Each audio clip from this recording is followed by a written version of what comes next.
धन्यवाद कार्यक्रम सञ्चालक तथा सहकर्मी सचिव श्री शोभा म्याडमलाई।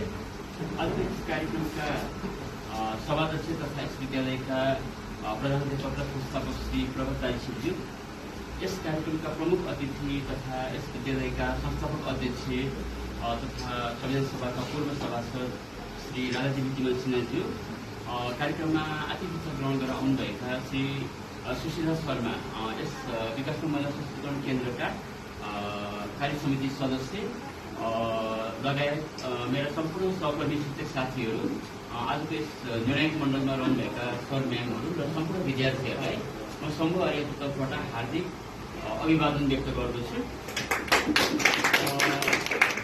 शोभा म्यामले मलाई कार्यक्रममा स्वागत गर्न र आजको कार्यक्रमको सान्दर्भिकतामाथि प्रकाश पार्नको लागि अनुरोध गर्नुभएको छ। सर्वप्रथम त आज 213औं भानु जयन्ती हो र अब भानुभक्तको चाहिँ हामीले विक्रम सम्वत 1871 असार 29 गते उहाँको जन्म भएको थियो भनेर आजसम्मको प्रामाणिक तथ्याङ्कले त्यही बताउँछ होइन, इतिहासले त्यही बताउने हो। र उहाँको जन्म चाहिँ तनहुँ जिल्लाको चुलीरङ्गा गाउँमा भएको थियो र उहाँले चाहिँ बाजे श्रीकृष्ण आचार्यबाट पढ्नुभएको थियो, संस्कृत पढ्नुभएको थियो होइन, र कविताहरू लेख्न उहाँले सिक्नु भएको थियो। र त्यसरी कविता लेख्दै जाने क्रममा चाहिँ उहाँले त्यतिखेरको समाजमा चाहिँ संस्कृत भाषाकै दबदबा थियो त्यतिखेरसम्म, र आजसम्म त संस्कृतको दबदबा कम भएको छैन भने ऊ बेला त झन् अब पुरै हाम्रो नेपालको लगभग एउटा सरकारी कामकाजको भाषाकै रूपमा कतै किसिमले भनौँ व्यवहारमा चाहिँ संस्कृत नै बढी चाहिँ हावी थियो भने त्यो बेलामा नेपाली भाषा चाहिँ फेरि तपाईँको जब नेपालमा यो फर्स्ट साम्राज्य हुँदादेखि कर्णालीको चाहिँ सिन्धा प्रदेशमा उत्पत्ति भएको भाषा, जसमा पर्वतीय बोली मिसिएर चाहिँ फर्स्ट भाषासँग चाहिँ पर्वतीय बोली मिसिएर नेपाली भाषाको रूपमा पूर्वतिर सर्दै जाँदाखेरि चाहिँ यो काठमाडौँ उपत्यका नेपाल भनिन्थ्यो बिचमा, र त्यो बेलाको भाषाको रूपमा चाहिँ नेपाली भाषा उदायो।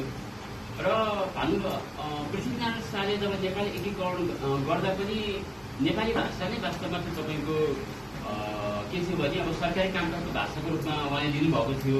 किनकि नेपालको राजधानी काठमाडौँ भनेर घोषणा गरेको पृथ्वीनारायण शाहले नै हो। र पृथ्वीनारायण शाहले चाहिँ गोर्खा राज्यलाई पनि नेपालमा मिलाएको हो। वास्तवमा पृथ्वीनारायण शाहलाई चाहिँ यो नेपाल उपत्यकाको राजा बन्नलाई यहाँका स्थानीय नेवारहरूले सघाएको हो। र यदि तपाईँ चाहिँ नेपालको राजा बन्ने भए आउनुहोस्, नत्र भने गोर्खाको राजा चाहिँ हुन पाउनुहुन्न भनेर यहाँको चाहिँ स्थानीय समुदायको चाहिँ त्यो सर थियो। त्यसले गर्दा चाहिँ मैले यो कुरा किन ल्याएँ भन्दाखेरि वास्तव किनकि संस्कृत भाषामा लेखिएको जुन रामायण जसलाई चाहिँ वाल्मिकी रचना गर्नुभएको थियो, संस्कृत साहित्यका आदिकवि वाल्मिकी उहाँले रचना गर्नुभएको थियो भने हिन्दी भाषामा तुलसीदासले, त्यस्तै मैथिली भाषामा विद्यापतिले यसरी रामायणहरू चाहिँ रचना गर्नुभएको थियो। तर नेपाली जनताले चाहिँ संस्कृत भाषा त्यति नबुझ्ने, किनभने ब्राह्मण समुदायले मात्र पढ्न पाउनुपर्छ, वेदहरू पढ्न पाउनुपर्छ, संस्कृत पढ्न पाउनुपर्छ अथवा पढ्नुपर्छ भन्ने खालको समाज थियो त्यतिखेरको समाजमा। 213 वर्ष अगाडिको कुरा होइन। भनेपछि ऊ बेलामा चाहिँ भानुभक्तको कालमा चाहिँ के थियो, नेपाली भाषा त्यति आम भइसकेको थिएन। आम जनताले त्यसलाई बोल्ने भए पनि साहित्य लेखन र अब आम यस्ता धार्मिक ग्रन्थहरू चाहिँ पाठ गर्ने अथवा त्यसलाई पढ्ने कार्य चाहिँ त्यति सम्भव थिएन। र रामायण चाहिँ घर घरमा पढिन्थ्यो र नेपाली जनताको लागि त्यो प्रिय पुस्तक थियो। अब त्यसलाई चाहिँ जनमानसको माझमा चाहिँ लोकप्रिय बनाउने, नेपाली भाषामा चाहिँ रामायण लेख्ने कार्य चाहिँ भानुभक्तले गरिदिनु भयो। र उहाँले चाहिँ अब यता काठमाडौँमा बस्दाखेरि भनौँ जङ्गबहादुरको चाहिँ भाइ कृष्णबहादुर कुमारको उहाँ चाकरी गर्नुहुन्थ्यो अथवा नोकरी गर्नुहुन्थ्यो। र उहाँ त्यतिखेर उहाँको चाहिँ एउटा मुद्दा मामिला परेर, जग्गा जमिन सम्बन्धी मुद्दा मामिला परेर जब जेल पर्नुभयो त्यतिखेर रामायण लेख्न सुरु गर्नुभएको हो।